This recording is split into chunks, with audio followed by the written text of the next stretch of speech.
ఆడపిల్లలకి పెళ్ళిళ్ళు చేస్తారు తల్లిదండ్రులు. పెద్ద వయసు వచ్చేస్తుంది, వెంటనే ఆడపిల్లకు ఒక ఇంటి వాడిని చేసేయాలి అని చేస్తారు. చేసినప్పుడు ఏం చేస్తున్నారు?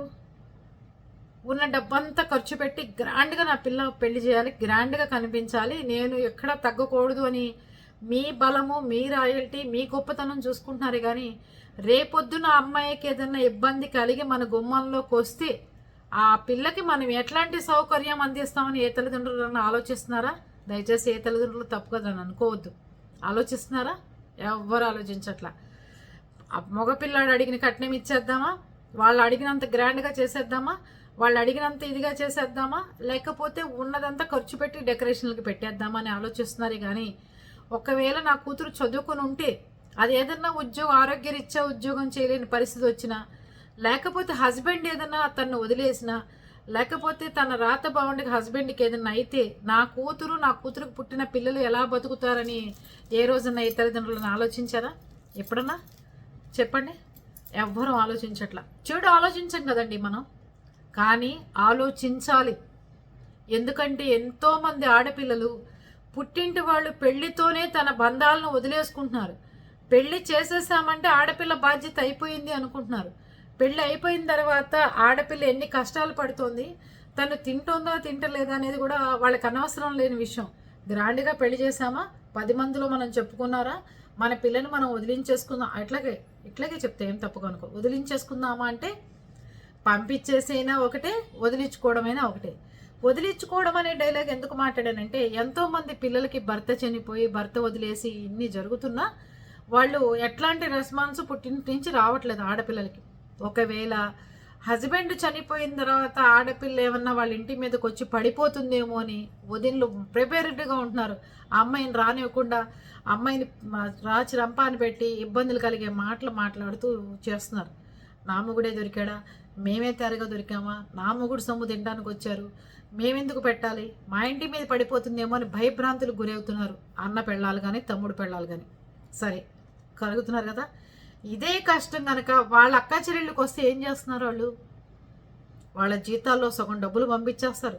వాళ్ళ జీతాల్లోనే అమ్మకి నాన్నకి చెల్లెళ్ళ పిల్లలకి చూస్తుంటారు. అది చేస్తేనేమో ఆడపిల్లలు కనుక వాళ్ళ అక్క చెల్లెళ్ళకి అన్నదమ్ములకి చేసుకుంటే ఆదర్శం. అదే మగపిల్లాడు కనుక వాళ్ళ అక్కకి కానీ వాళ్ళ తమ్ముడికి కానీ వాళ్ళ అమ్మకి కానీ నాన్నకి పెడితే మాత్రం పనికి మాలిన వాడు అని బెరుదు. ఏంటండి ఇది? అన్యాయంగా లేదా అనిపిస్తుందా మీ అందరికీ? మనకేమనిపిస్తుంది? వాళ్ళ అమ్మా నాన్నకి కానీ వాళ్ళ అక్క చెల్లెళ్ళకి కానీ పెట్టుకుంటేనేమో ఎక్కడ లేని మంటలు జరులు తేళ్ళు అన్నీ పాకేసినట్టు అనిపిస్తాయి. అదే కనుక మన అమ్మా నాన్నకి మన అక్క చెల్లెళ్ళకి పెట్టుకుంటేనేమో అసలు ఒక గర్వం, ఒక ఇది, అసలు మనకి ఒక రకమైన శాడిజం అన్నీ బయటకు వచ్చేసి గౌరవంగా పెద్ద బిల్డప్ ఇస్తాం. మరి ఆడపిల్ల ఏంటికైనా ఆడపిల్లేగా. నీ చెల్లెలు కష్టంలో ఉండి నీ గుమ్మంలోకి వస్తేనేమో నీకు ఒక బాధ, అదే నీ మొగుడు చెల్లెళ్ళు అక్కలు కానీ నీ గుమ్మంలోకి వస్తేనేమో ఇంకో రకం బాధ. ఎక్కడన్నా ఉందా? ఇలాగే జరుగుతున్నాయి ఆడపిల్లలకి. అందుకే ఆడపిల్లలకి స్త్రీధనం అని, ఆ పశువు కుంకాల కింద ఇచ్చే ఆస్తులు కానీ, తల్లి బంగారం అని, లేకపోతే ఇంకో ఆస్తులో ఇచ్చి ఆడపిల్లలకి సపోర్ట్గా నిలబడుతున్నారు. ఈ రోజుల్లో 2 కోట్లు పెట్టి కట్నాలు ఇస్తున్నారు, 4 కోట్లు పెట్టి పెళ్లి చేస్తున్నారు. కానీ ఆడపిల్ల పెళ్ళైన తర్వాత ఇబ్బంది కలిగితే ఆడపిల్ల ఎన్ని కోట్లు పెట్టి కట్నం ఇచ్చి పెళ్ళిళ్ళు చేసినా చాలా దీనమైన పరిస్థితుల్లో ఆడపిల్లల జీవితాలు ఉన్నాయి. తెలుసా ఎవరికైనా? ఎవరు వచ్చి భోజనం పెడతారా, భర్త చనిపోతే ఎవరు వచ్చి చూస్తారా అనే పరిస్థితుల్లో ఆడపిల్లలు ఉంటున్నారు. కట్నాలు ఇచ్చేటప్పుడే చెప్పండి, నా కూతురికి ఒక ఇల్లు కానీ స్థలం కానీ నేను కొంటున్నాను, మీకు ఇంత ఇష్టమైతేనే నా కూతుర్ని పెళ్లి చేసుకో, గుమ్మంలోకి వచ్చి అలా వెళ్ళిపో అని చెప్పండి. ఆ ప్రాపర్టీని మీ కూతురు పేరున పెట్టండి. పెట్టి ఆ అమ్మాయి ఎట్లాగైనా ఏదైనా అయినా చేసినా, అబ్బాయి అయినా అదే అంటే అవ్వాలని ఎవరు కోరుకోరండి. దయచేసి ఎప్పుడు బ్యాడ్గా నేను మాట్లాడుతున్నాను అనుకోమాకండి. అయిన వాళ్ళు ఇబ్బంది పడింది చెప్తున్నాను నేను. ఇన్ని రకాల సమస్యలు వస్తున్నాయి, మనం కూడా మార్చుకోవాలి. మన ఇంటి ఆడపిల్లవని హస్బెండ్ వచ్చిన వాళ్ళకి కానీ ఏదైనా కష్టం వచ్చినప్పుడు మన కష్టమే అనుకుంటే ఇలాంటి బాధలు ఉండవు. తెలిసిందా? ఇలాంటి బాధలే ఉండవండి. మనం కూడా మన పిల్లలు కూడా మంచి ఇదిగా బతుకుతూ ఉంటారు. అంతకంటే ఏమీ లేదు.